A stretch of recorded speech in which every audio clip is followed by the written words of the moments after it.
Welcome to the Modern Watchman podcast, where faith meets the front lines of culture.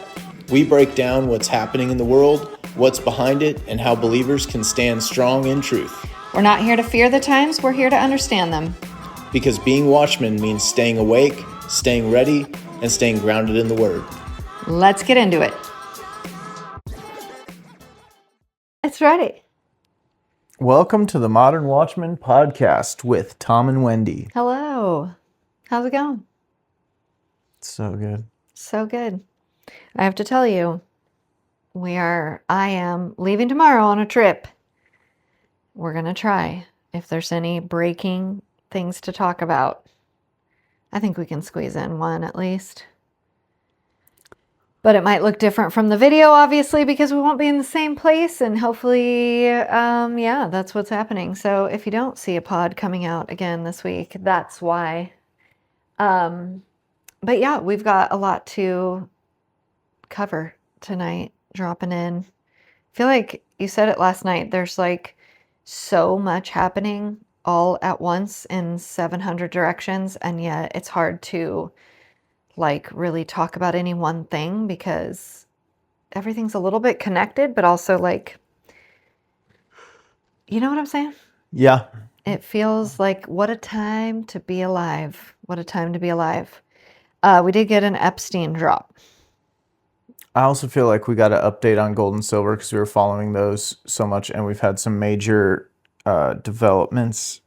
Yeah, tell me about those. That gold was up at like 5,600 or something. It's had a little moment of falling.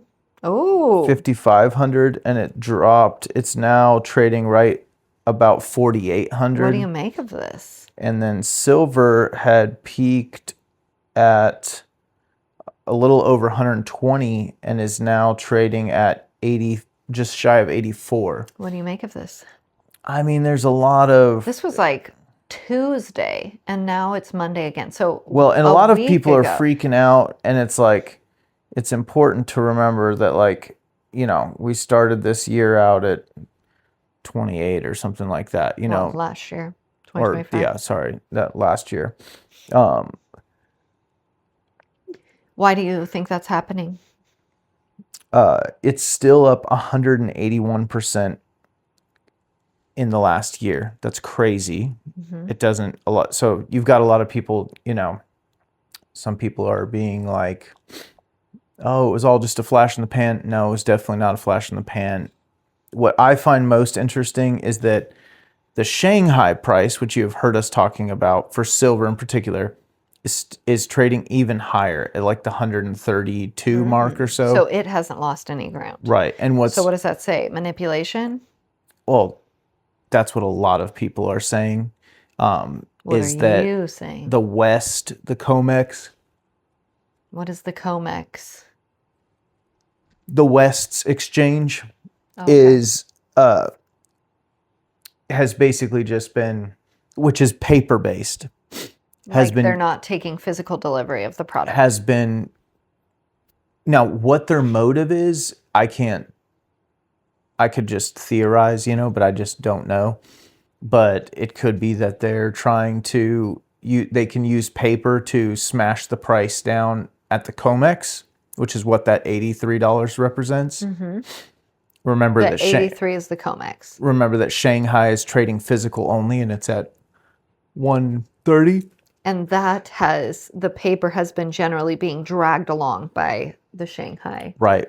So some people are saying, well, maybe they're smashing the price down with paper so that they can start to get into the physical more, or they're just peak covering shorts, which is a whole nother thing, because if you're not into trading, there's no point in getting deep into that at the moment. People are shorting silver?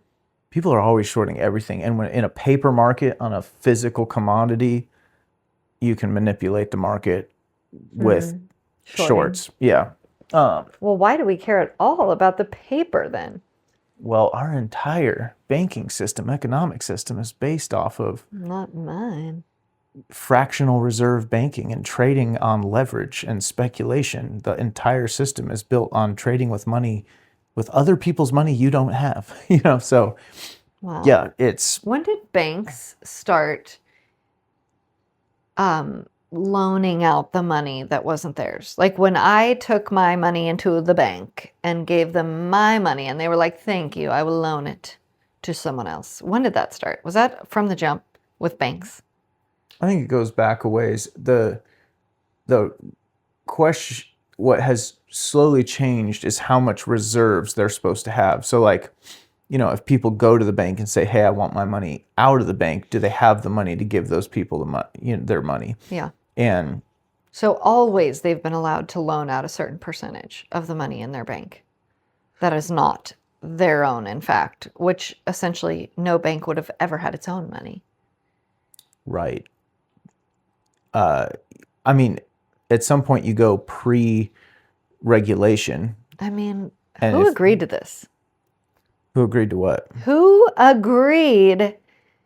I was holding all my own money, and then one day banks were like, bring it here, and we'll guard it, but also we'll loan it out. And people were like, yep, I'm in. Who agreed? Who agreed to that? Sounds dumb. You can make arguments for both sides. Tell me. I would love to make an argument for why the bankers should be put on a boat with a hole in the bottom and pushed out into the ocean. And at the same time, banking allows us to, spend money we don't have. So like, I can't buy a $70,000 SUV for my wife to drive around our kids in cash, but because of a banking system, someone else will pay General Motors that amount of money for a car. No, I understand. And so there's pros and cons to it.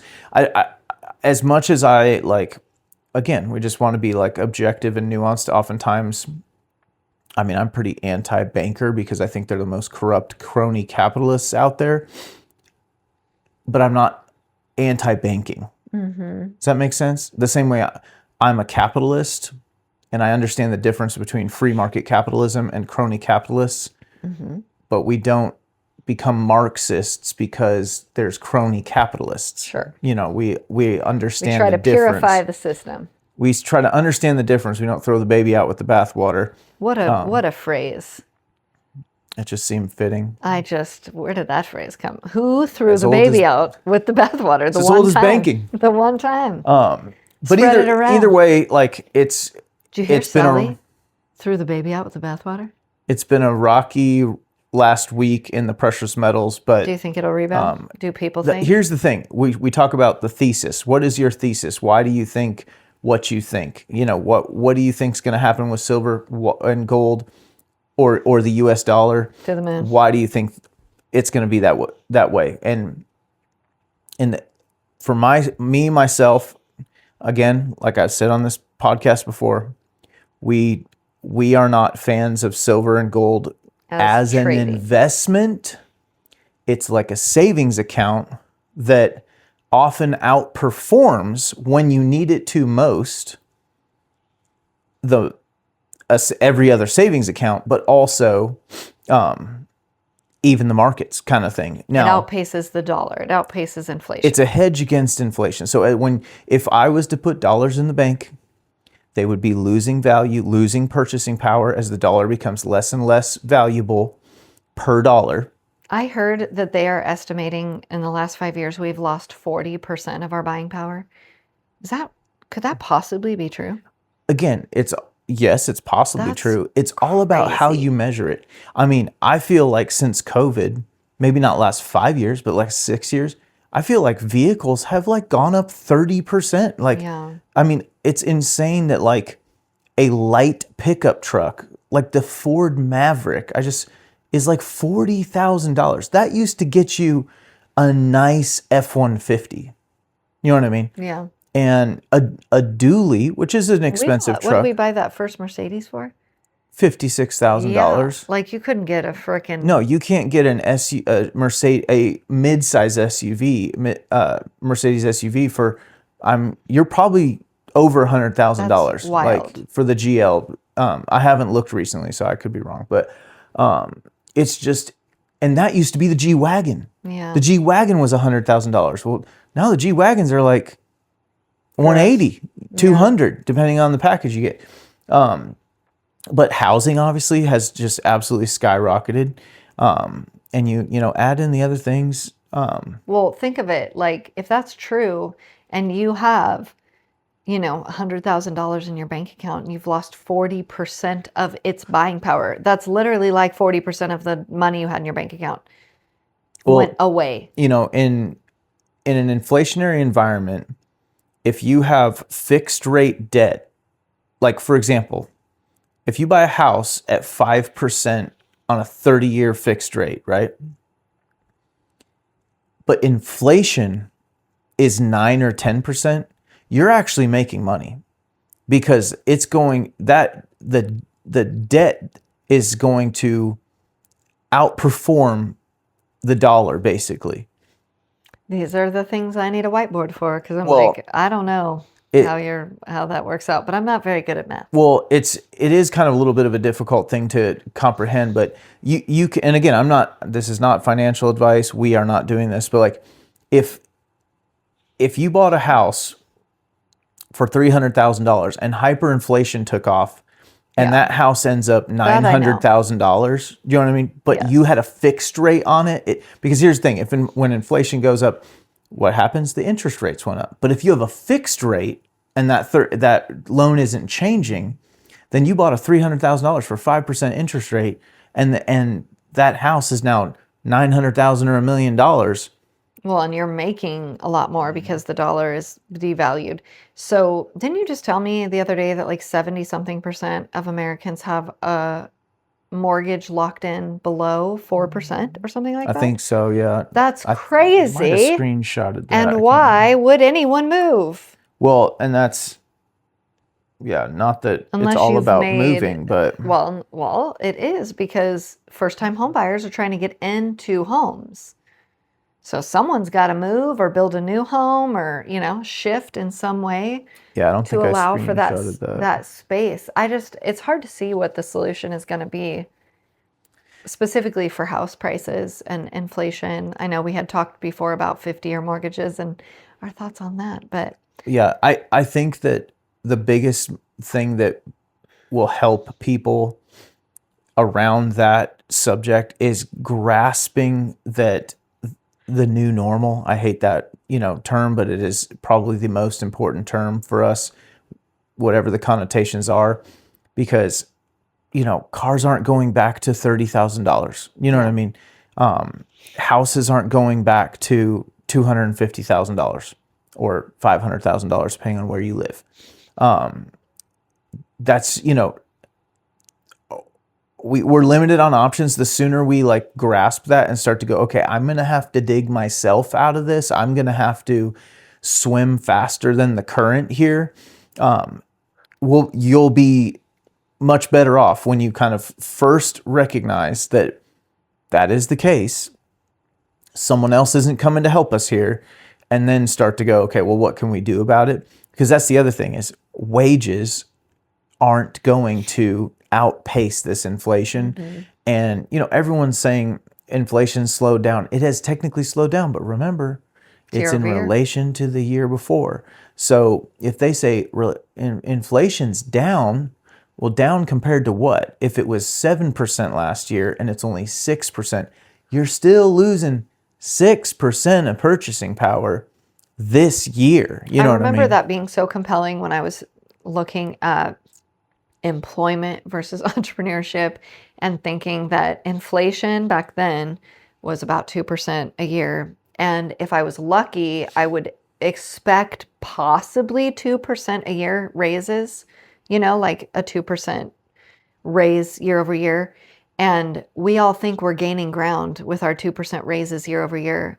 And it's like, no, no, no. You're literally just keeping up with what the money. Like, that's it. You're not getting ahead. It's all an illusion. They trap you for 40 years. You never got out in front. You always paid the minimums. Well, It's a and scam. that's where under like we have to be educated. And when I say educated, you don't have to go to school, you don't have to get a degree, but you just have to understand some basic things. And if we were all educated, You have to know we your way would around YouTube. they would be afraid of us. You know what I mean? Yeah. They wouldn't treat us the way they do if we just took a little bit of made a little bit of effort to understand some things so that we called them out. But when you can give I'll just give you an example. When you can give a firefighter's bargaining union a 2% cost of living, but inflation's 5%, and they go, well, my check went up $82 a check. I'm making more money. Yeah. You know what I mean? Like, and I'm not saying all I'm not picking on firefighters here, but like, I'm not saying everybody's okay with their 2%. But like, you're lucky if you're getting 2%. I've talked to some firefighters recently, and they're lucky to get a 2% COLA, cost of living adjustment. And the same goes with Social Security. You know what I mean? Like they're like, oh, well, I'm making $72 more a month because Congress increased the COLA for Social Security. You'll be worse off than you were before, is the moral of that story. We have to understand that we have to see through that like lie of 2% and see the reality of if inflation is actually 5%, then 2% means you're just taking a 3% haircut. You know what I mean? But to what you're saying, entrepreneurship, I know we've talked about this on the podcast before, but it's the only way. Owning your own future, having control over that, being able to have a mechanism to say, I'm going to work harder. And because again, not everyone has the ability. Not everyone can pick up overtime. Frankly, overtime isn't enough for a lot of people. And you know what? It's only good as long as your back's good, as long as you're healthy, as long as you can show up and do it. Well, it's a massive sacrifice to what you're leaving behind. And you're missing out your family. And I mean, when times are difficult, we'll do what we have to do as leaders of a family to put food on the table. But ownership, entrepreneurship, you do fight for it. You do have to put in the time and put in the effort. It's hard, but it is the way. And I've always just been the person where it's like, well, if I'm going to work hard here, I'm going to work hard there. Which one has the better outcome? Which one will give me more freedom? Yeah. Which one will which one will give my family more options, Well, and the idea of job security in an AI revolution is just right now a joke, because we have no idea. I mean, we can guess, but we have no idea how AI is going to affect or replace our current professions. The secure employment, I use air quotes. Well, it is. Who knows? That's a whole thing, and I would love to talk about that. We don't have to, but we like AI on this podcast. Well, I'm telling you, it's a defining characteristic of the next. Oh yeah. No 100 years if we make it that long, but definitely just keeping the short term in the next decade. But I saw an interview with Sam Altman, who's the founder, CEO or something of OpenAI, which is ChatGPT. And he's a super sketchy guy. I don't like him. All these people are like exactly what you draw up for a comic book villain. You know what I mean? Like, or a James Bond villain, whatever you want to pick, if you're a boomer or a zoomer. But either way, he was talking about how, in the next few years, things that took millions and millions of dollars and teams of people are going to be accomplishable for like $1,000 with one person. His point was, if you have an idea, you're going to be able to bring something to fruition so much further than you used to have to raise money, start a company, get backing, hire people to get it to fruition.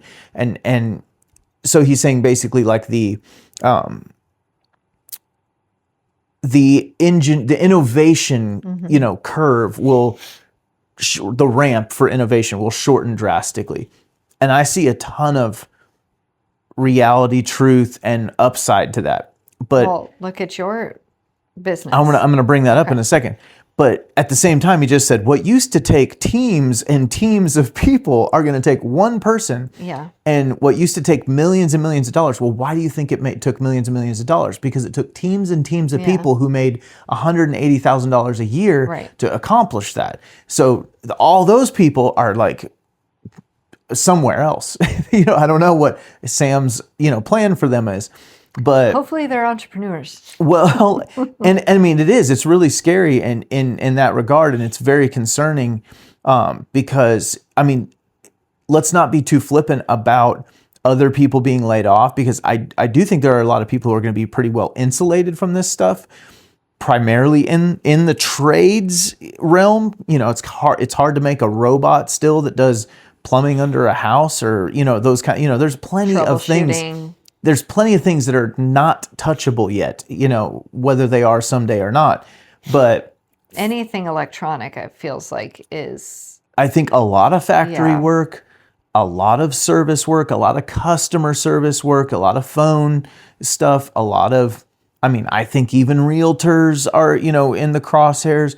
I think obviously software, and actually, you know, I have a software company with a partner, and, you know, my partner's just a pretty brilliant guy, and he has started utilizing some of this technology, AI technology, to Write code. write code, Build websites. for our product, for our software. We build software for meat processors, and it's absolutely So cheap. incredible.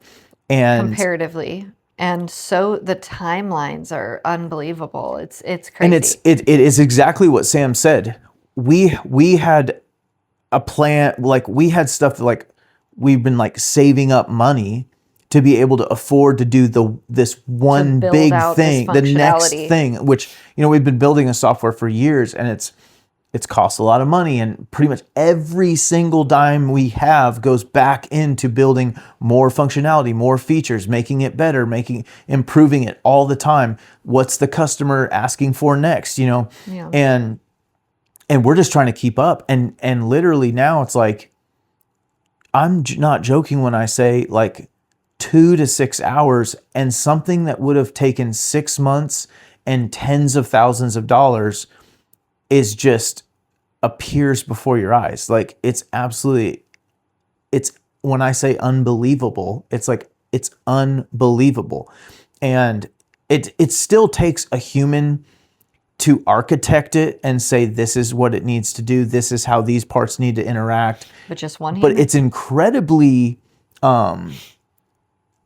incredibly thoughtful. Like, it gives you 2 options or 3 options. It says, I think you want to do this, or do you want to do this? Yeah. Like, it's not like it's incredible. And so It's like a conversation. Yeah. I guess what I'm getting at is, It's like, if we're collaborating. doing this, you know what I mean? Like, You're just regular people. we're just regular people. Oracle, You're just a guy. Amazon, Facebook, Meta, these guys are going to be going, we don't need, like, any of you. You know what I mean? I don't know. It's very interesting in that regard. And at the same time, if one of the other conversations I heard is how, you know, in the next literally like 2 to 3 years, we're going to need a universal basic income. That's not what I'm saying, but there's people out there saying, because so many people are going to be losing their jobs, which is essentially Social Security, lifelong Social Security. It's a horrible, horrible thing. And I'm going to go government there. dependence. I'm going to go off the deep end here with you guys. But when I read between the lines on this, when you look at the powers that be, if there really is a world where, like, automation is going to like 1,000x what it is now, or more, 10,000x, there's a whole bunch of us that they won't need. And the Band-Aid in the short term to keep 100 million people, hungry people, from burning everything down will be a universal basic income, where they might feed you while they figure out what to do with you. But we already have that for 46% of the country. Well, and here's the thing. And this is maybe a little controversial to say. There are a lot of those 46% people. I'm not saying all of them. I'm not saying all of them want to be on government benefits, but there is a difference between somebody who has done what it takes to pursue a place where they make $240,000 programming software for Meta or for Instagram or whatever, pick a Snapchat, pick one. And the person who's like, never really tried. never really tried and makes $28,000 a year and has food stamps in Podunk, Sure. wherever, pick a place. Some people aren't cut out for it, is what I'm getting at. And like, if, Cut out for the food stamp life. well, like, yeah, the go-getters are not going to be like, I'll This is just take, sufficient. here's the thing, their universal basic income is going to be just that. It's going to be the basic. Oh, yeah. And so if they're like, I'm a guy who wants to figure out how to have a boat that's why I and how to have a car and how to have a house and, a condo in Miami. It's not going to work for those people. They're not going to take the flat rate, basic, poor I bet check. on humanity. I bet on markets. I mean, you're exactly right. These human nature at its core, we talked about this, rebuilds Chicago in weeks yeah. after it burns down. Like, we are crawl out of whole people. Like, I'm an example of, like, I pursued a certain direction in my life for 15 years and was like, never mind, that's not going to work out. I'm going to go this way now. I feel like I'm going to bet on people. Well, so I'll go that direction now. Because I'm not trying to paint a bleaker picture or a brighter picture. I'm just sort of conversing these things out. I do think we could have a kind of catastrophic implosion of employment. I'm not saying that's permanent and forever. I think they might try to band-aid it with things, but that's not going to be a permanent solution. Yeah. And There's depending on the degree to which we are needed, to which we find purpose, will be to the degree that we're kept around in some ways. And I know that sounds kind of weird, but like, sounds kind of Nazi-ish. I'm telling you, useless eaters. No, you're not wrong. It's happened before. It happens in. Yeah, but I will, on the optimistic side, I think we're going to have the opportunity to build our own prison. Like, I do think there is going to be a lot of, again, when we talked a couple podcasts ago, that's the optimistic side. Yeah, no. Wow. We talked a few podcasts ago about how, like, we're on the cusp of a potential, like, manufacturing industrial revolution like we haven't seen in humanity. Like, again, I'm not. Hard to imagine where we'll be 50 years from now. I'm not predicting this. I'm just kind of, again, reading between the lines, looking at what these data centers being built are the first layer, because there's no point in building a robot that you don't have a brain for. And these data centers are the robot, or I'm sorry, are the brains for the Amazon delivery drones, for the automated waiters, for the everything, like for the surveillance system that we're putting in, for the humanoid factory workers and butlers we're gonna have. I mean, I don't know. I don't know what's gonna for the droid armies we're gonna have. I mean, like, the data centers are the brain driving force of that. You can't build the robot without the brain. So we're clearly in that stage of we're all scrambling to build data centers, and we're getting nuclear reactors for a data center. You know what I mean? Like, that's how much power they use. It's a big deal. Yeah, it seems crazy. But that is going to, the next step after that is you're going to see more and more capability to support the hive brain, or I should say, for the hive brain to support the hardware assets, and we will start to be able to build more and more and more and more of these different things. Sure. So I do think it's just going to be an upheaval where a lot's going to change. And it's like, you're not needed over here, but you might be needed over there. And everyone's going to have to reshuffle and find, and I definitely think there's going to be some major winners. Like, if you're in the right trade or the right engineering space, or, I think there's a lot of room for humans. But fundamentally, in the big picture, we are like, we're going to have to go extinct. We're trying to build, like, our replacement. Our own. It's really, yeah, that is really weird. Yeah. Thanks, Elon. Right now, you might be a hero, but. Oh, did you hear that people think that Epstein created Bitcoin? Oh, no, I didn't hear Which that. I don't. I've looked into it some, and there's just so much crazy stuff out there with the So, Epstein yeah, let's dump. pivot to that Yeah, because you're absolutely right. And sorry, we have a golden here. My first my first thing is as we sort through the thousands and thousands of documents, photos, millions. videos, millions, yeah, whenever these drops come out.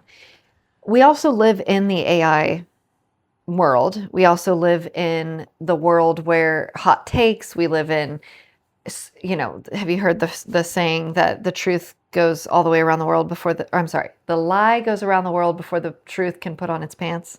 Have you heard that? Yeah. So that's where we're at right now, where a lot of stuff is spreading really fast, and it's going to take a week or two to catch up to which of those things are really true, which of those things are documented. When a drop happens like this, and people can just insert certain things into the swarm of information without it being true at all, and everybody passes it around, everybody spreads it around. There might even be a document that's shown or whatever.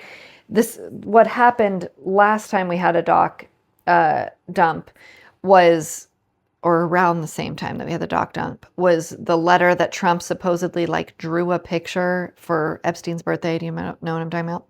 Yeah, I remember that. And it was proven, or it was later, that's not real, that's not true, but like New York Times reported on it. I mean, it was not just circulated on Instagram. It was like valid for a minute, and that's where we have to kind of take a minute and let things sort and go, okay, maybe Epstein built Bitcoin, but probably in 3 weeks from now, we'll be like, yeah, no, that was never substantiated. That was kind of just rumored or whatever. Or we'll be like, oh my gosh, that's crazy. That happened. I mean, some of the things that I find interesting, obviously, a lot of the stuff is more of the same. Like we get more information on Bill Gates. It's more gross than it was before, but it's still the same guy. Nobody is surprised about that. Everybody is like, yeah, probably true. Same with Clinton. Same with some of the guys in Europe. We are seeing the guy in the Labor Party, Lord such and such, you know what I'm talking about? Mm-hmm. Resigned finally. But this is not the first time he's been implicated in Epstein things. I don't actually know what came out in this drop that further implicated him, but whatever it was, he found it egregious enough to resign. Of course, everyone, not everyone. I'm seeing a lot of people on the left say that there is something that implicates Trump. I haven't seen it, verified. Yeah, I've seen these different documents, but I think the whole thing, what's really weird about it, well, it's like the Epstein thing's been going on for 10 years now or whatever. Like, when did he die? well, Pizzagate was, Yeah. well, he didn't die, honey. Pizzagate was, gosh, 2014, 15. It was before Trump's first term, wasn't it? 2012? It was during Obama. And so 2016. Yeah. Look at me. Not too bad. Not too bad. So 10 years ago or a little less, whatever, because we're brand new in 2026. But, and let me see. Oh, it says it refers to a debunked conspiracy theory on ChatGPT right now. But what I find so interesting, so Epstein was 2019. It's just, this is coincidence. You know how I feel about coincidences, but correlation is not causation. I'm aware of that. But like, it's interesting to me that we dragged our feet on the release of any Epstein stuff, actually, not just the release, the uncovering of it. Because how many years did we all talk about it and the politicians behaved as if it didn't exist? Are you talking about Pizzagate? Because nobody knew who Epstein was. Like, Epstein was not a household name until he died. That's not true. I would say. Oh, no, you're right. Not a household name. Yes. A conspiracy realm name, without a doubt. Sure. But what I'm saying is, yes. But honestly, he was just one of the But even many for the last players. 6 years, like, here's what I'm getting. I'll just speed up to it. AI just absolutely blew up, right? We have AI stuff in all of our feed in the last 365 days. Very true. And coincidentally, we're finally getting Epstein stuff in the moment in history when you really cannot believe anything you see. Really and truly. No, for like, I'm sure. not saying that you couldn't create fake videos before this, but like, you really can't believe what you see nowadays. And what's interesting is like, if they could basically release sexual child abuse videos, you know what I mean? And They could be fake. you would know. Like, I mean, you would, like, we would all, you'd believe what you wanted to believe. Yeah. You know what I mean? You just have to believe what you want to believe. And that's kind of where we're at, which is a tragedy because the believe truth what they wanna matters. believe, yeah. But, you know, even I find myself going, I see this document that has words on it that say Donald Trump did X, Y, Z, but I'm like, it's hard for me to, there's so many people that have it out for him. I feel like you guys listen to me. I try to be a pretty objective guy. And I go, is it possible? Yes.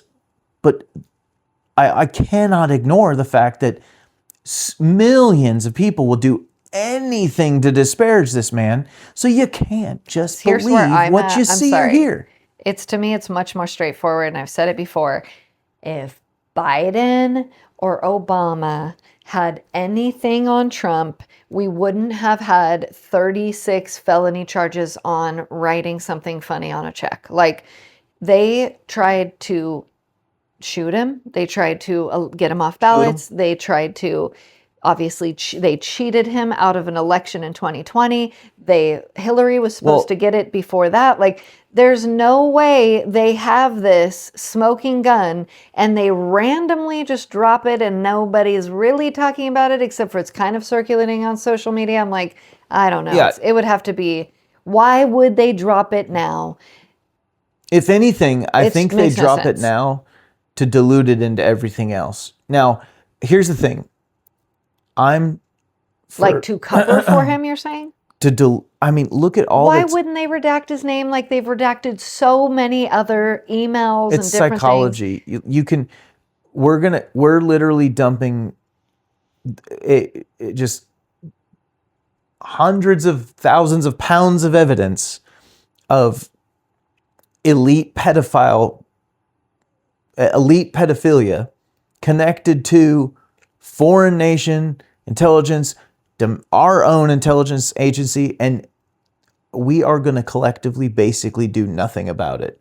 And so it's the perfect the fact time. that Bill Gates can go to a basketball game and just sit in the stands. It's the perfect time to get all your stuff dumped out in public, and it'll just kind of go along. And they would at least utilize it to disrupt the midterms. They would use it for some capacity. Either way, I just kind of in this reality we live in where we have to just sort of like choose as best we can what is true. I don't really believe Trump was involved. And I know that's so easy for my leftist friends to like pick on me for because they're so sure he is. But like, again, I think there's so much. They don't seem to have a problem with their own leftist buddies actually being implicated. They just think Trump was. Well, they're just and Trump should die on the cross. If Trump could be sacrificed, they'd let all these other people go. You know what I mean? Like no, they don't even care. They don't even care. Nobody's talking about Hillary. Nobody's talking about Bill. Nobody's talking about Bill Gates. Nobody's talking these same leftist people that find one document in millions and millions and millions of documents. They're like, oh, ha, ha, we've got him. It's like, what about the actual video of your guy in a hot tub doing the diddles?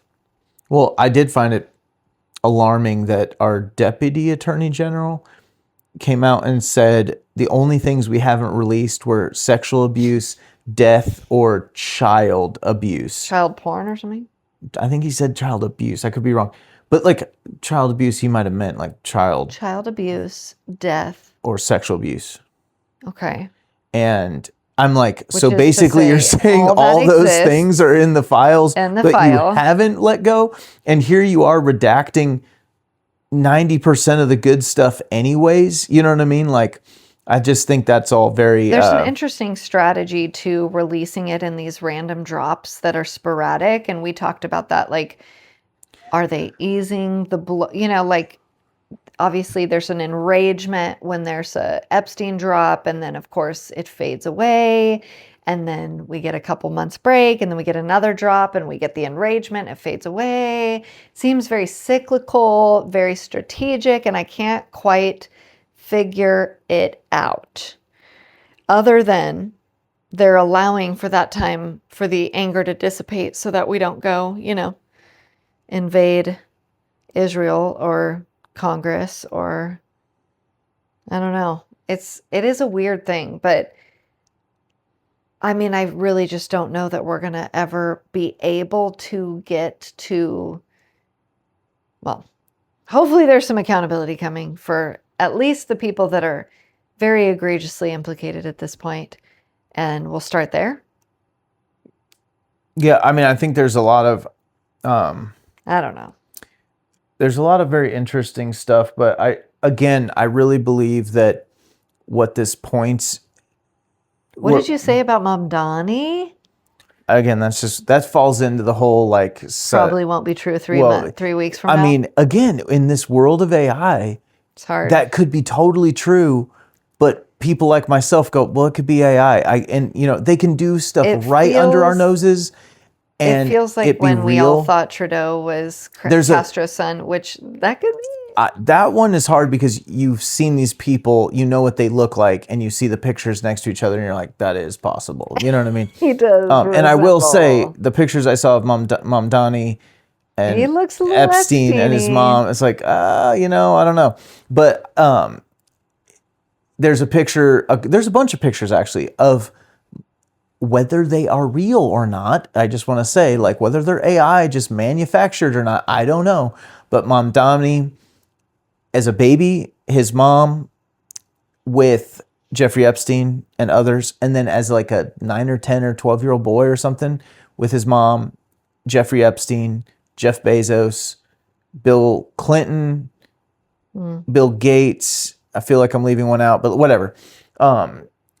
And again, a lot of people are saying, you know, just like everyone is groomed. This is the elites that just hand pick, you know, their successors, so to speak, and blah, blah. And you know, that's what Trudeau is allegedly. That's what Macron is allegedly. Absolutely. That's what, I forget the others, but even like the Mexican president. I mean, there's a whole bunch that these cases have been made for in the past, you know. Also, Tom Hanks is involved in this last drop. We knew this. Lots of people. But it's always a bummer. Yeah. Because he's a good actor. I wish he wasn't a peed. A pedopod. It is interesting, you know, all the things that in the past, like obviously Pizzagate's a big one where. So tell him, what's Pizzagate? Pizzagate. I feel like you would have had to have been in the conspiracy realm a long time ago to be super familiar with Pizzagate, because that's kind of been debunked or just cast aside so hard. That was like during Clinton. You said Pizzagate was like around 2016. There was a pizza restaurant called Comet Ping Pong in Washington, D.C. There was WikiLeaks emails, and this was like the evidence. Oh, yeah. So and WikiLeaks, for those of you who are familiar, they hack email stuff from people and release it out. Oh, really? I thought it was just a whistleblower hosted. It can be any. So someone could send them something, they try to verify it, they release it, or sometimes someone hacks something and I didn't realize that. Yeah. So John Podesta, who is a dirty, dirty man. Great friends with the Clintons. Yes. Yeah. He's an unsavory character to begin with. Wasn't he in there in his administration? Yeah, he was in the Obama administration. And possibly Clinton? Well, very tied to the Clinton. Yeah. They're all in one. They're all dirty dirties. One big club and you ain't in it. Where basically in his emails, they would use words like pista, pasta, and cheese that were code for pedophilia girl. Things. And yes, exactly. And there was allegedly a basement in this pizza spot that that Hosted. things would happen in. I don't think it's like, it wasn't the hub of everything. It was just like wild parties were had or something. And How did this break? well, there was also an Instagram account of this guy who owned the pizza joint. And how does Podesta fit in? Well, his emails talked in really weird ways. It was his emails that kind of broke the... Here, let me see what I can pull up. Like he would email and say, I really enjoyed that pizza. I would like a little more, maybe an 11-year-old pizza or so, like, so it's so clear you're talking about something that you're not talking about in your email. But yeah, it was Podesta that was first exposed. Nothing ever happened because it was all debunked. He was just talking about pizza. Let me see. It's so censored these days. It's really Pizzagate. All of it. And the Podesta emails, it's harder and harder to get as this stuff kind of gets memory holed into the internet. It's really difficult to get a hold of, but you should look into it. It was essentially the revelation where conspiracy theorists became aware of what we now are very convinced of, that there is a pedophilia ring amongst the elites, and this is commonplace. I mean, am I saying it right? That before this Pizzagate, it was not widely known or suspected that there was this larger operation that touched multiple, elite rings. Do you know what I'm saying? Like, that was kind of what the Pizzagate scandal brought it into. There's a kind of a couple different theories, and it could be a mixture of them, but some people believe there's like a ritualistic kind of like, you have to commit the most heinous crime to join the club, and then once you're in it, you're in it. Complicit. And you can, and basically, if you ever go against the club, we'll get you for the worst crime ever. We'll dump the pedophilia charges on you, and you're screwed. And that's part of the role that Epstein may have played, was creating the proof. You know what I mean? Cabal. Documenting. So, and again, it's not done in this sin. The devil's a wild. He can turn the wildest things into, twist them around, right? So like, it's not like, you have to. It's hard to describe. I don't know how to put it into words because I wasn't there. I don't know. But like, come dance around on a tropical island. I'm sure, get inebriated, have a good time, and whoops, that girl was 16, not 19. You know what I mean? Or whatever. I don't know. 13. Or 13. I don't know. And I mean, so that would be like the lightest version of it, right? Yeah. The least bad version, possibly. Is that it's a club that you kind of have to do some horrible things to get into, but once you're in, and you can't get out. The other side that's maybe a little, also a popular and well-supported document, is that these people are downright evil, and they worship satanic gods. Worship Satan, worship Moloch, worship Baal. Yeah. They're all kind of the same thing.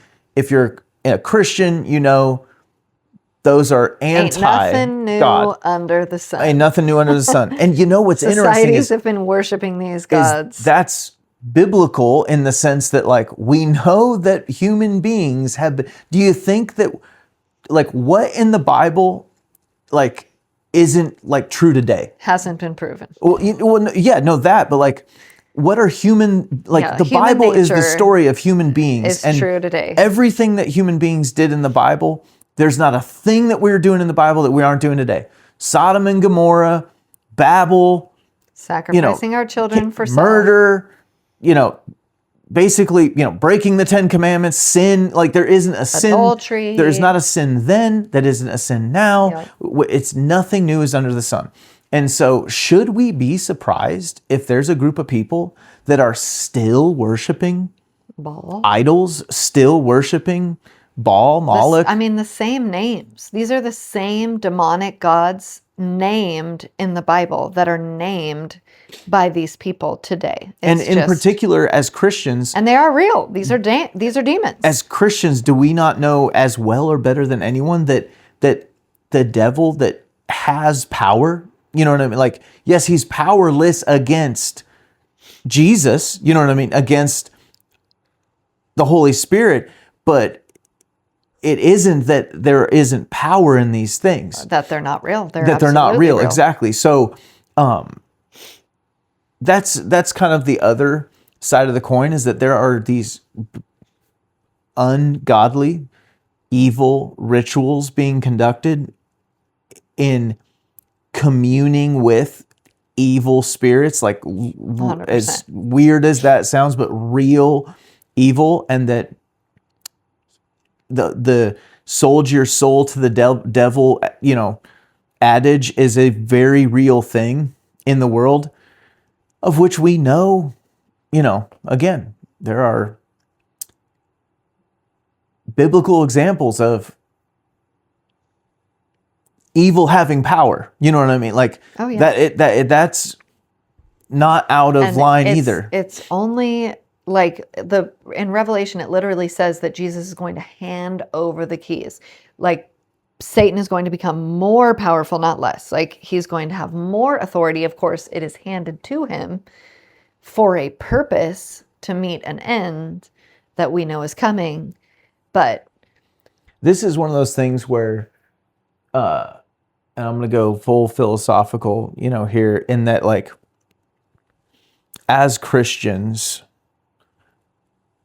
where, is it Romans that talks about, governments, kings being appointed by God, you know what I mean? Mm-hmm. And at the same time, like, what if our appointed leadership is worshiping Moloch, or for lack of a better term, the devil himself, mm-hmm. and maybe conducting rituals that are like absolutely abhorrently evil. Yeah. Those are some things that I'm like, will you obey God first? I was going to say, I want to submit to God. I want to, and at the same time, I don't want to submit to evil, right? So there's like no, the that greatest wrestling. Examples are in Daniel, with Daniel, being told to stop praying, or you must only pray to me. You must worship me. This is the king that has been appointed by God. So, and Daniel's like, not going to do it. I'm going to pray openly without hiding it, and I'll take the consequences. And the Lord shuts the mouths of lions. We see Shadrach, Meshach, and Abednego bow down to my statue, and they say, not going to do it. You're going to throw me in the fiery furnace. They won't submit to that, because it is in direct opposition to what they're being called, what they know God would have them do. Their obedience, their loyalty is to God first. Same with the freaking midwives in Moses's day. Like, you're supposed to kill, the Pharaoh says you're supposed to kill all of the males born to the Hebrews, and the midwives don't do it. And then they lie when they're confronted. They say, oh, they're just having their babies too fast. We don't even get there in time. Okay, so that's a sin to lie. But the alternative is to murder. You know what I mean? So you're not always put in the position of very clearly right and very clearly wrong. I think the midwives is the best analogy to this. Sure. Because it's this, like, one sort of requires, not a lie, but like, to be obedient to God in this may require, a falseness, or committing violence or something. You know what I mean? Like, well, depending we also on what see, again, sometimes that's what God asks, actually, against the enemies. That, if God's sovereign, even the enemy kingdoms are appointed and established by him. that doesn't mean that he's not going to appoint and establish an army to go and destroy that king that is an enemy to God's people. So yeah, it's not, I mean, this is where we tend to cherry pick scripture when you have to interpret scripture through the whole of scripture first Yes. and pray. And again, we're looking at one piece of scripture, but looking at the entirety of scripture to understand better what is God saying or asking.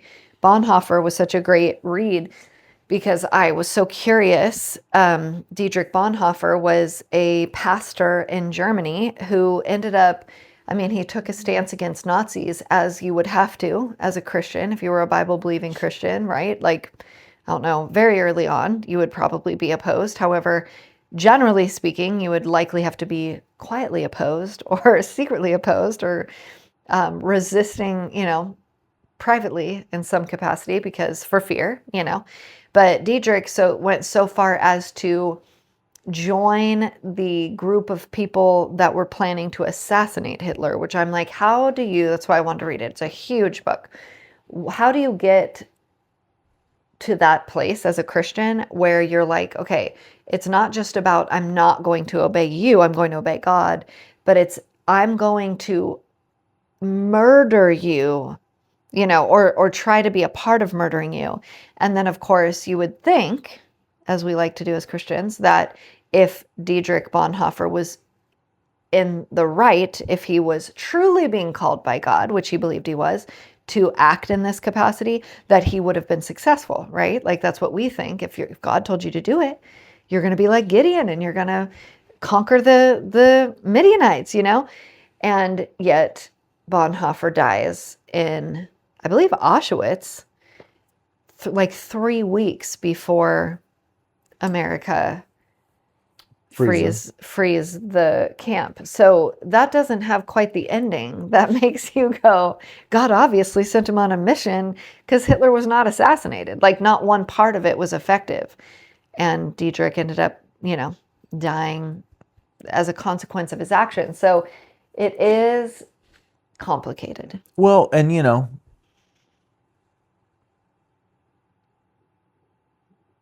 I do Moses led his people out of the promised land, but didn't get to, or I'm sorry, out of Egypt, but didn't get to see the promised land. Mm-hmm. Right? Like it's not, that's kind of, you can go on a mission for God, but you don't necessarily get Oh, no, to. that's a very clear, he was disobedient. That was a And consequence of his Bonhoeffer action. wasn't. That's fair. Yeah. I no, mean, totally. I'm just saying, I guess, like, well, who knows if Bonhoeffer was disobedient if you're using that parallel. I guess what I'm saying is when I think of like surrendering to God and doing like, I try to not link it to the outcome that I expect, right? I don't know. That's what Exactly. I mean. We all should Like try with it. Like Bonhoeffer. it's hard to do because you kind of always, as a human, you're like, that's what it'll be. This is what this will mean. My submission to God will mean success. It's hard to not have something in our minds. We're built that way. But I think what we're supposed to try to do is to submit to whatever that will is. I think what's fascinating about Bonhoeffer, you have to reflect, like you're saying, on, okay, so he wasn't successful. It would be great if we had, only stories where, I was obedient to God and then what God told me to do worked out just like I thought and it was great. We all lived happily ever after. But no, the opposite is true. You have to get to a place knowing a story like Dietrich Bonhoeffer's where you trust God and you obey God, knowing it could lead you to be dying in Auschwitz. Like, even if that's back to Shadrach, Meshach, and Abednego, even if God does not rescue me, I will not bow down to your statue. I will step into the fire. Yeah. I will not bow down to your statue. I know he can. I do not know that he will, but even if he doesn't, I'm going to remain obedient to him to the point of death. That is a radical place to get to as any human, let alone even a Christian. That is like the goal, right? And reading over the Passover in the Bible this morning. Well, and there's Exodus, people who experience that every day. The blood on the door. Yeah, absolutely right. The blood on the door is symbolic, right? There's nothing about the blood that saves the Hebrews. Do you know what I mean? that is what God told you to do, and you did it, that saved them. You know what I'm saying? God gave this instruction. He says, I'm going to do this thing. I didn't do it. You have no idea that I'm even capable of doing this thing, but I'm telling you, I'm going to do this thing. And in preparation for me doing this thing, you're going to need to do bleep, bleep, bleep, bleep, bleep. And he lays out this whole thing. And he even goes on to say, from years from now, you're going to have a party celebrating what I'm about to do tomorrow. And it's going to be called the, Festival of Unleavened Bread. And you're going to do this for 7 days, blah, blah. He lays out the whole party plan for how you're going to remember the thing I haven't even done yet. He says to eat your food in a certain way, keep your shoes on your feet, basically be ready to go. The whole thing makes no sense at all. And they do it, right? They just do it. And it is the doing it, the fact that they trusted God, knowing, I have no idea what you're talking about. This makes no sense at all. I'm going to spread blood over my door, and that's going to somehow spare me. All right, sounds good. And they do it. It is their obedience, their trust in the thing they can't see or really understand that actually is their salvation. So, again, I wish they all worked out that way. But that same group of people ends up dying in the wilderness. Spoiler alert, right? They end up not remaining obedient, and they don't make it. But I believe they're in heaven, and I guess that's the ultimate destination, right? We tend to think of things only in the temporal realm. Well, and in the,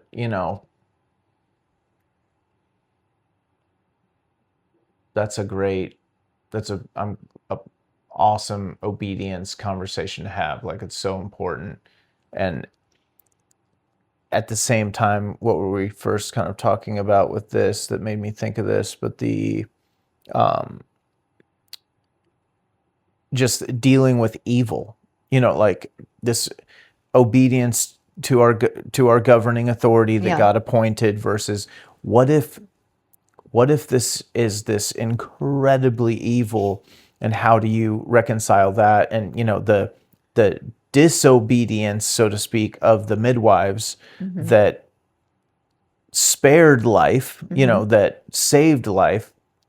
Now, they didn't take life in that case, but it's like, at what point do people, say, stand up for? And I you've heard me say this analogy 1,000 times, because it's something I've like, I don't take it lightly, that I've wrestled with this so much. But like, if you're driving down the road and you see like a man beating a woman on the side of the road, like, what do? You know what I mean? Like, do you commit violence? Or do you get out? And I'm not mocking anything here, but do you just get out and start praying? Or if you're praying, you don't even have to stop. You could just say a prayer for her going by. I feel like in this earthly temporal realm, rescuer that he has sent. That exactly. But that actually, I think God wants me to stop. I know He's powerful enough to stop that from happening in the first place. I know He's powerful enough to stop it happening without me praying. I know He's powerful enough for me to just keep on driving, say a prayer, and stop it. I know He can do all those things. Yeah. But I also know He made me there at that moment and capable of being the thing that could stop that thing from furthering down the road. Right. So there's no question He requires our engagement. Right. And so, and again, I'm not, I don't have the answers to this. Maybe y'all have pondered this before. Share with me what your thoughts are. I would truly like relish hearing them. And I keep going, man, or God made man, and yes, we have fleshly desires that we have to fight and suppress and be obedient to His commands. And then He made us capable of protecting. He made us capable of violence. And while we are supposed to be seeking peace in every way, shape, and form we can, it's like in these times where you are confronted with You're not seeking out, you're not hunting down, you're not wandering the earth looking for evil even. But when you are confronted with it, I have a hard time believing that it's turn around and go the other way, or just cover your head and roll into a ball, or just lay down and die. No, I believe it is, we are made a way and made capably to say, no, God in me is stronger than evil.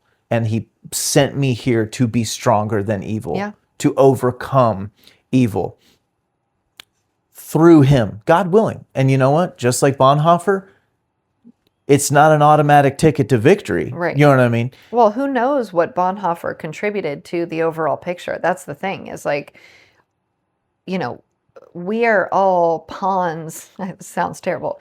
We're pawns in a game where individually we're relevant to God, right? Like we're on an individual journey with God, but our chess piece also matters how it is positioned in accordance with the other chess pieces on the board. So although our chess piece might be checkmated, if it advances that player's, towards victory, then it is part of the game. It is that's a terrible analogy. It sounds Well, flippant. see, and I know what you're saying, and I don't think that's a bad analogy. I look at it differently. God values our eternal life. Absolutely. That's what I'm saying. So the fact that like checkmate, you don't get victory Whether on we this spend side 30 seconds Yeah. in this plane or Yeah. 100 years, God's excited about us Right. spending eternity with him. For sure. So if it short, long, it's tragic to Right. us when it ends shortly, but Well, my point is- being, who knows that the fact that Bonhoeffer stepped out of being a pastor and into this other, road, let's say, who knows who he ministered to? It Yeah. had nothing at all to do with you're actually going to kill Hitler. We're not even going to go. That's Yep. God is pulling you out and pushing you this way because you're going to have conversations with people up to and including your final day on earth in Auschwitz. That is going to be eternally relevant. Well, that's like, and I mean, I think we can relate that to everything. Like, we think we have a purpose. Like, I am a realtor. You know what I mean? Well, like, God doesn't care that I'm a realtor. Like, that I do transactions for land that is literally his creation, that are made up property lines and made up ownership. And Yeah. it doesn't even really irrelevant. like exist in the grand kingdom of God. You know what I mean? But how I have seen him use me or use others to influence me, like in that. Totally. And the same thing with your health and wellness business. Yep. Like, how much have we discovered? Like, this is like not about protein powder. It is, but it isn't. Yeah. It's like God working through in For sure. all these other ways. So like, when we just keep our eyes on like, okay, God, I know you might put me on a course to kill Hitler. It's not about that. But a wise Christian would go, but God, I just have this feeling there's like so much more than that. You know, don't tunnel vision into, this is what I'm here to do. Because I just can't think of a time where that's like how it worked out with God. God's usually like, I have so much more than this thing. A great example being Paul. I mean, he's content. Maybe one of the greatest examples. He's Yeah. content in much. He's content in little. He's worshiping in prison. He's worshiping when he's talking. He knows, I wish I was in heaven. Like he literally says, I wish I was done here, but I have a feeling that God's going to keep taking me through these things because there's still more for me to do. But he just rolls with the freaking punches, and he is not at all about his own agenda. He is like, I just can't wait till this is all over because I know what's waiting for me, but I'm going to keep doing whatever I've got to do wherever I am. It was a mission to share the gospel. I mean, do you think that Paul had any idea? Like, mind you, back then in that time, human beings didn't necessarily travel great distances. Most people probably lived and died within, 50 miles or 100 miles maximum. Shipwrecked. I mean, but Paul lived a life of like traveling to Rome. Literally, he traveled like all over the entire, Mediterranean, kind of like from the east side all the way to the north and almost western. That is like, I don't think he like necessarily had that in mind. I mean, I don't know what his frame of mind was, but God just kept taking He's him, like, I'm gonna show you something and he here. went like multiple times 3 to different times, places. yeah. Like 3 different ministry trips. No, it's very. Who knows what God's up to? I mean, the opposite is true of Charlie Kirk. I'm thinking, looking at this picture of him over here, that like all of us are like, what? He was just getting started. He was not at all done. Like we needed him. He was going to do this, this, this. And God's like, absolutely. He was absolutely done. That was exactly what he came to do. You know what I mean? It's just like, it works both ways. And it Well, I is. just think, I want to see, I want to be a church that is not afraid to be We're down. in the fire. Yeah. And not afraid to be the men that pull over on the side of the road and stop evil. I don't know how we became this sort of neutered version of Christian man. I do. How was it? What was it? I did listen to a podcast today on the Charlie Kirk show, and I almost sent it to you because I'm like, the first 20 minutes was like very fascinating regarding literal trending down of testosterone year over year, not generation over generation. Year over year, the average testosterone rate is dropping, which, I mean, 25 years, it could be as much as 25% or more, even if it's something as insignificant or, like within the margin of error of 1% a year. But if it's accumulated, that's significant. It's like reverse inflation. Well, it has to do with our food. It has to do with all kinds of different things. But it was really interesting. There was also discussion, which I found interesting, about cultures never used to be centered around going to the gym. Like that in order to build muscle, you spent 2 hours, 3 hours, multiple days a week at the gym. That was not how men were manly or muscular at all. Right. Not at all. It didn't even exist. So like, it was just an interesting conversation, but I do believe that's a massive contributor, is like, we are literally weakening our men, and it is a number of factors are involved, sociological, as far as the feminist movement, our food, biologically, even our, well, it's partially still our food, but like our vaccines, like our medications, like our dependency on substance is depleting and manipulating our testosterone. Our lack of engagement with women, like the incel generation, you know what I mean? That's kind of a technology thing too. That like totally technological implications. It all seems to be really focused on men. Women have their own issue that is, we're neutering ourselves in that we're choosing to not procreate or to have abortions, or weird things are being thrown at us. Or to but push it's men away. That's part of it too. Exactly. But there is, I would say there's a lot of factors pushing towards it, but the end result is there's literally a metabolical, physical weakening of men.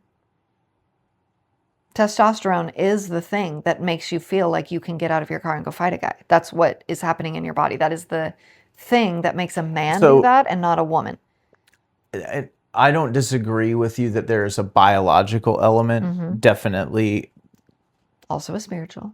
Well, and I don't know, like, I know that, you can look like a gym bro and have low testosterone. You can look like a lanky guy and have high testosterone. You know what I mean? Like it's what I'm getting is you can't just guess how much testosterone that guy had. Right.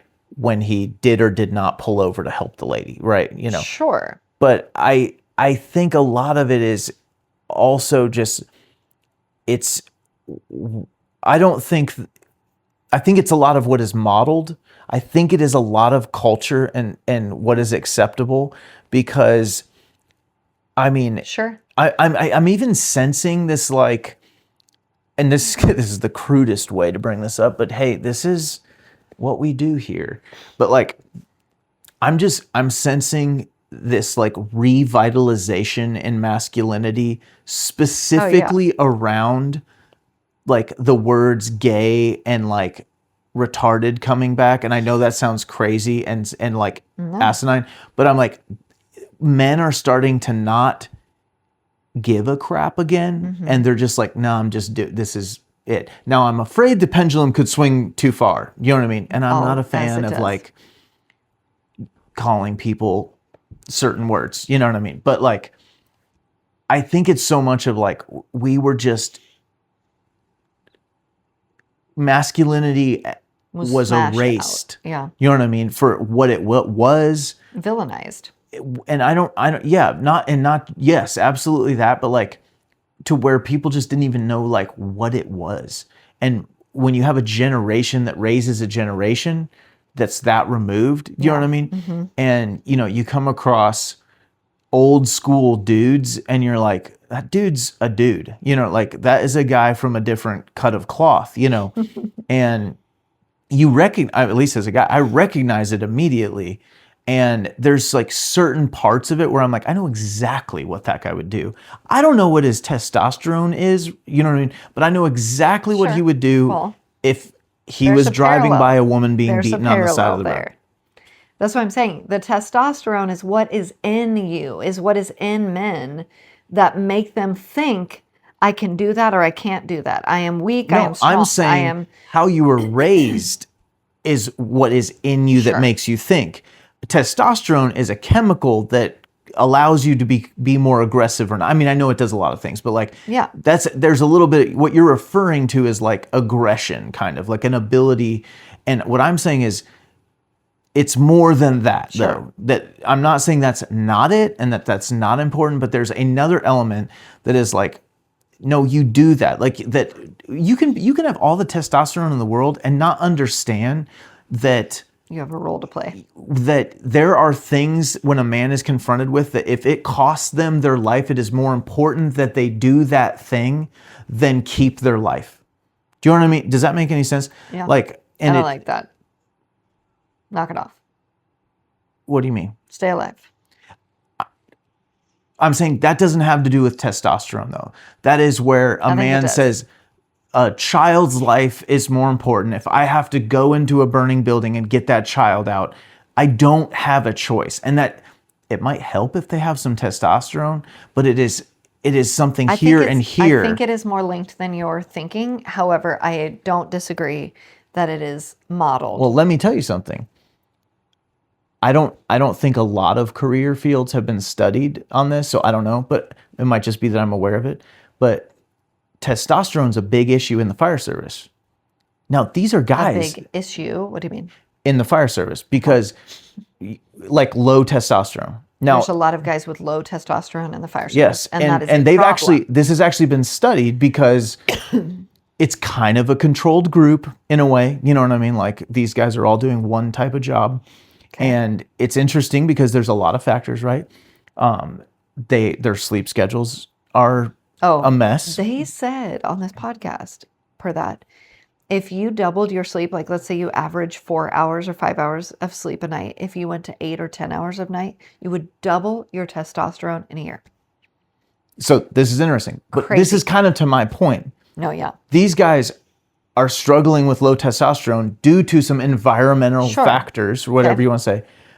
But they're doing all the things. Oh my gosh. What are you talking about? Come on. All we talk about is how dumb a lot of the freaking guys at your department were. How doopity and Doopity. What are you talking about? Weak pedophiles. Okay, one happened to be Goodness a pedophile. Gracious. One did. Let's be honest. Did they go into burning buildings without question? Did they rappel to do a high angle rescue without question? A lot of them did. They train on ice Some of them rescue? Did they totally got out of it or totally were incapable of doing it? There might have been one or two that there are that are just like physically unfit. Don't get me wrong, but it is not a testosterone issue of, oh, my testosterone's low, I'm afraid to go into a structure fire. That is not the problem. Okay. That's what I'm saying. I still disagree because you're defending your guys a little bit more than we talk about. What? No, you're mischaracterizing what I'm talking about, is what I'm saying. But I'm not saying it's not biological. I'm saying that I think there is a definitive other element there. I already said, Yeah. 100% I don't disagree. There's also another element. But that is a factor. It's an interesting collective data situation that's happening where generation after generation, we are getting weaker and weaker men. And there also happens to be a decline that is noticeable and measurable in testosterone. It's a factor. It's relevant. Without a doubt. Okay, that's all I'm saying. Well, there you go. I guess that's that. We have to end on mutual ground. I think we're on mutual ground. I think that this was a long episode. Well, and it might be the only one this week. That's so enjoy it. I mean, I think we could go so much more into so many of these things. Like we kind of did what we do and conversed about the Epstein stuff. I think as some things sort out and some people get a chance to do some real journalism on some of these things. There's no real journalism. I think there's a little bit here or there, possibly. We'll get some more. But I do just want to like anchor into, message for the church, just that, I am encouraged on what I am seeing in a lot of like masculinity in the church. Yeah.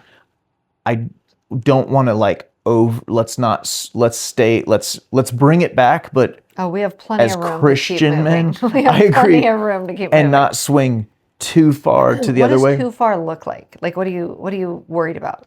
Well, this is an observation that I've had with humanity, is like we pendulum every time. What would the pendulum look like in this scenario? Losing hold of Christ and swinging hard into your own strength. Yes, exactly. Okay. And I think that like there's a biblical masculinity to be, is the story of Gideon, who was hiding literally when God found him and was like, "You're the one," God said. And Gideon was like, "It can't be me." And he's like, "Don't worry." And builds this army, ends up stripping the army down to 300. They go into battle. He's successful. And then there's this interesting thing that happens in this book regarding Gideon is being directed by God, and then subtly, if you just read the story through, you might not notice it, but God stops interjecting and Gideon keeps going. So there's your pendulum of like, exactly. I was hiding in the thing, I was following God, but I stopped listening and I kept going and I kept chasing and pursuing my enemies and blah, blah, blah. And meanwhile, God hasn't said a word for many a chapter. You're off on your own now, dude. Like, you are no longer submitted or listening or obedient. That is a real risk. I'm just full of these biblical examples today. It's fresh in my mind. But as we have, lots going on, so much to talk about. I really appreciate, several people have asked me about Epstein, so we had to talk about it. I really love it when you guys tell us what you want to know about, what we think about. That's important to me to know what we should talk about, because if it's relevant to you, we want to talk about it. So Wendycunningham at protonmail.com. You can follow us on Instagram or, subscribe, etc. Thanks for listening.